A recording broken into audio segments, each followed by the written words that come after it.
जनाब जीशान सिद्दीकी जी, आमदार डॉक्टर वजाहत जी, मेरे भाई जिन्होंने बहुत समय एनएसयूआई और यूथ कांग्रेस की लड़ाई हमारे साथ पूरे महाराष्ट्र के अंदर लड़ी है, अनीस अहमद साहब, फरहान आजमी जी, मुंबई कांग्रेस की वरिष्ठ उपाध्यक्षा जेनेट डिसूजा जी, नगर सेवक सुफियान वनू जी, आफरीन शेख जी, सामने एक ऐसा मसला लाके रखा है कि सारे लोगों को कहीं ना कहीं ये बता करना पड़ेगा कि अपनी ताकत बताओ, और ये ताकत हमारे मुंबई करोड़ ने दिखाई है। और खास करके माइनॉरिटी डिपार्टमेंट में पूरे मुंबई में मेरे खास करके हमारे जितने साथी हैं उसमें बहुत सारे लोग हैं जो 3-3 हजार और 3.5 हजार और 4-4 हजार मेंबर क्रॉस करे हैं। ये ताकत माइनॉरिटी डिपार्टमेंट ने दिखाई है, क्योंकि हमारे मुंबई अध्यक्ष का जैसा ऐलान हुआ कि हमको मेंबरशिप बनाना है तो उसके वो पीछे लगे और बखूबी उसको अच्छे तरीके से अंजाम दिया है। आज हमारे बीच एक ऐसा माहौल बना है कि हमको अपनी ताकत बनाना है, माहौल बनाना है, लेकिन हमारे सारे लीडर यहाँ बैठे हैं। मैं सबको बोलना चाहूंगा कि माइनॉरिटी डिपार्टमेंट जिस ताकत और जिस मेहनत के साथ कांग्रेस पार्टी के साथ कांधे से कांधा मिलाकर हमेशा चलते रहते हैं, कहीं ना कहीं इनको एक ऐसी नजर से देखा जाए कि इनकी हिम्मत बनी रहे, ना कि इनकी हिम्मत टूटने पे मजबूर हो जाए। मैं हमारे राष्ट्रीय चेयरमैन हमारे आज बैठे हैं, मैं इनके सामने मैं बोल रहा हूँ, इसलिए हमारे मुंबई के अध्यक्ष भी बैठे हैं कि कहीं ना कहीं जो भी हमारे माइनॉरिटी डिपार्टमेंट है, हर तरीके से हर इलेक्शन का माहौल हो, चाहे कहीं पर लड़ने का माहौल हो, चाहे कहीं पर भी एक ऐसा माहौल दिखाना पड़े कि यहाँ पर हमको कोई ताकत दिखाना हो, तो माइनॉरिटी डिपार्टमेंट हर तरीके से आगे रहता है। लेकिन जब इनका हिस्सा मिलने की बारी आती है तो इनको पीछे ढकेल दिया जाता है। मैं अपने राष्ट्रीय चेयरमैन और मुंबई अध्यक्ष से ये विनती करता हूँ कि इनको अगर साथ में रखोगे तो और तेज होंगे, इनमें धार आपका काम है लगाना। शुरुआत में ही मैं बता दूं कि सैटरडे संडे शनिवार और रविवार कार्यक्रम क्या होते हैं आप सारे बेहतर जानते हैं, और मैंने इमरान भाई की इजाजत ली है कि मुझे बात करके आप यहाँ से रुखसत करिए ताकि मैं आगे चल के और 3 कार्यक्रम मेरे इस शानदार जलसे के मुख्य मार्गदर्शक प्रतापगढ़ी जी, जिन्होंने मेरे लिए बहुत बड़ा शेर उन्होंने, और वो हकीकत को लेके, और ये बंदा तबीयत के हिसाब से काम करता है, अहमद खान साहब, ये भी मैं बता दूं, बहुत बढ़िया काम मैंने देखा है उनका। आदरणीय अहमद खान साहब, मुंबई कांग्रेस के कार्याध्यक्ष मेरे दोस्त चरण सिंह साबरा जी, यहाँ उपस्थित एमएलए सम्मान्य और युवक कांग्रेस के अध्यक्ष सम्मान्य जीशान सिद्दीकी जी, अमित पटेल जी अब जल्दी आ जाएंगे, मुंबई के पालक मंत्री और जिन्होंने काम करने का मैसेज भी दिया है और काम किया है, बावजूद के इसके कोरोना का प्रकोप हम सारे लोगों ने झेला, पर उसमें जिसको हम हमेशा कहते हैं कि leading from the front, Mumbai के पालक मंत्री मेरे दोस्त सम्मान्य असलम शेख जी, मेरे मित्र और एमएलए सम्मान्य वजाहत खान साहब, हम साथ में काम किए हैं इसके पहले भी और अभी भी, और वक्फ बोर्ड के वो चेयरमैन हैं, बहुत बड़ा औहदा और मालदा रखते हैं काम करने का। मेरे पुराने मित्र और मंत्री रहे, और एक अपना तरीका है। अनीस की बात, मतलब अनीस अहमद, सबसे पहले 2 शख्स मुझे याद है। एक चरण सापरा, अगर आपको याद होगा, ये अध्यक्ष बने सबसे पहले भाई जगताप के ऑफिस में आए थे। आप अध्यक्ष बने, मैं नई मुंबई में था, सबसे पहला कार्यक्रम आपका नई मुंबई में हुआ था, अगर याद करिएगा। तो ये रिश्ते तब से रहे और अभी भी एक बहुत ही अच्छा काम कर रहे मेरे भाई अनीस अहमद जी, सम्माननीय MNC जी, जो अपने आप में एक बहुत बड़ी शख्सियत है, सम्माननीय AICC के जनरल सेक्रेटरी फरहान आजमी जी, मेरे मुंबई के कॉरपोरेटर और एक ऐसा बंदा जो काम के लिए जाना जाता है, सुफियान का जब नाम लिया जाता है, सुफियान मनु का, ये तो दो पीढ़ियों का ये है। उनके वालिद साहब भी जाने जाते थे काम के।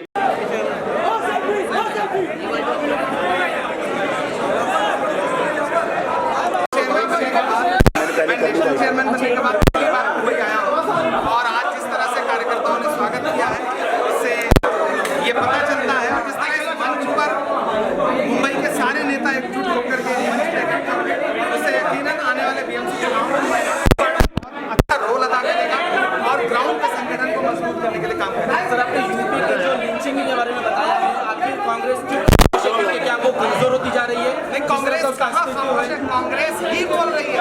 आपने त्रिपुरा में जलते हुए घरों में अखिलेश यादव की आवाज सुनी, आपने त्रिपुरा के जलते हुए घरों में मायावती को सुना, आपने जलते हुए घरों पर को सुना। कौन बोला? इस देश में कांग्रेस का ये कार्यक्रम क्या है, किस लिए किया गया, इसका उद्देश्य क्या है? ये कार्यक्रम हमारे इमरान प्रतापगढ़ी जी हैं, जो ऑल इंडिया के मुंबई का माइनॉरिटी डिपार्टमेंट ने ये कार्यक्रम किया है। बस कांग्रेस के विचारों को लोगों तक पहुंचाना, ये हमारा उद्देश्य है। सर, आज के इस कार्यक्रम की खास बात कुछ बताइए, कुछ स्पेशल जो आज कार्यकर्ताओं को की जो है वो एक प्रोग्राम लिया गया, और लेकिन कांग्रेस के पास कोई चेहरा नहीं है, उसके लिए आप क्या कहोगे? आपको लगता है सबसे बड़ा चेहरा हमारा राहुल गांधी जी है, प्रियंका गांधी जी है, सोनिया गांधी। देश में अगर कुछ अन्याय होता है तो अगर पहले कोई उधर पहुंचता है तो वो कांग्रेस पार्टी के सिपाही होता है। Thank you sir. मैम, सबसे पहले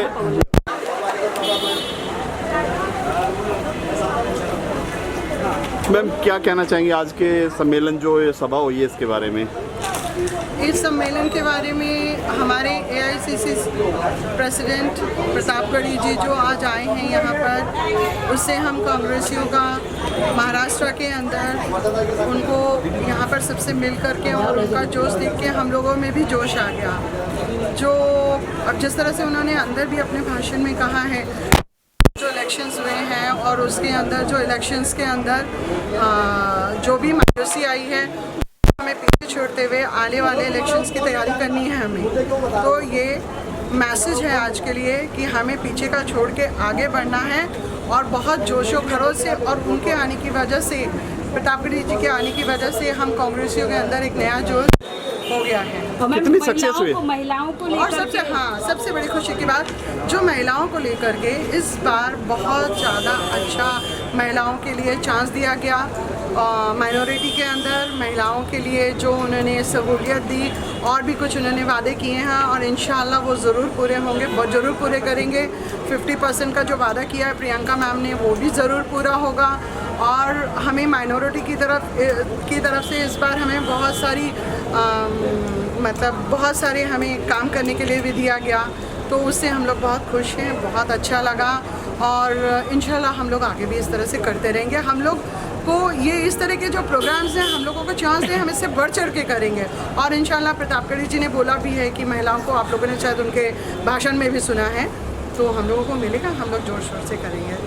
थैंक यू। क्या कहेंगे इस कार्यक्रम में आए, क्या मैसेज देंगे लोगों को, क्या कहेंगे? देखिए, मुंबई अल्पसंख्यक विभाग का कार्यकर्ता सम्मेलन था और मैं चेयरमैन बनने के बाद पहली बार मुंबई आया हूँ, और जिस तरह से आज कार्यकर्ताओं ने जोश खरोश के साथ स्वागत भी किया और इस कार्यक्रम में आकर के माइनॉरिटी डिपार्टमेंट को मजबूती देने के बारे में बात की, और सारे मुंबई के नेताओं ने एक मंच पर इकट्ठा होकर के जिस तरह एकता प्रदर्शित निश्चित की है, उससे यकीनन आने वाले बीएमसी चुनाव में कांग्रेस पार्टी मुंबई में जैसे हम मंच से बात करते हैं मॉब लिंचिंग की, तो उस बारे में क्या कहेंगे? नहीं, पूरे देश में भारतीय जनता पार्टी ने एक माहौल बनाया है और मुझे खुशी है कि कांग्रेस की जहां सरकारें हैं वो मॉब लिंचिंग के खिलाफ कानून बन रहा है। और इस मॉब लिंचिंग को मैं इसे मॉब लिंचिंग नहीं बल्कि मोबलाइज लिंचिंग कहता हूँ। सरकार की राजनीतिक लिंचिंग है जिसको पूरी तरह से केंद्र सरकार की शय है।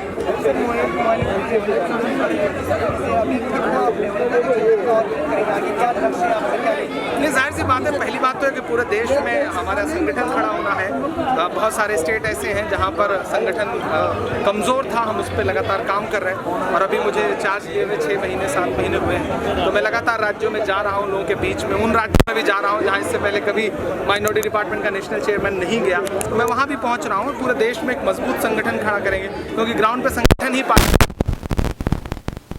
मैं चेयरमैन बनने के बाद पहली बार आया हूँ और जिस तरह से आज माइनॉरिटी डिपार्टमेंट मुंबई ने जिस तरह से इस्तेमाल किया है, स्वागत किया है, और जिस तरह से कार्यकर्ता सम्मेलन में लोग उमड़ के आए हैं, और यह पूरी तरह से कार्यकर्ता सम्मेलन जो है वो बीएमसी इलेक्शन की तैयारियों को लेकर के आयोजित रहा है। और हम बीएमसी में शानदार तरीके से चुनाव लड़ेंगे और बहुत अच्छा नतीजा भी देंगे। कितनी सक्सेस हुई आपका आना आज यहाँ पर? आपका आना कितना सक्सेस हुआ? बहुत शानदार, वो तो उमड़ा हुआ हुजूम बता रहा है। सड़कों पर जिस तरह लोग दिखे वही बता रहा है। किसी भी कार्यक्रम की कामयाबी लोगों से होती है, नेताओं से होती है।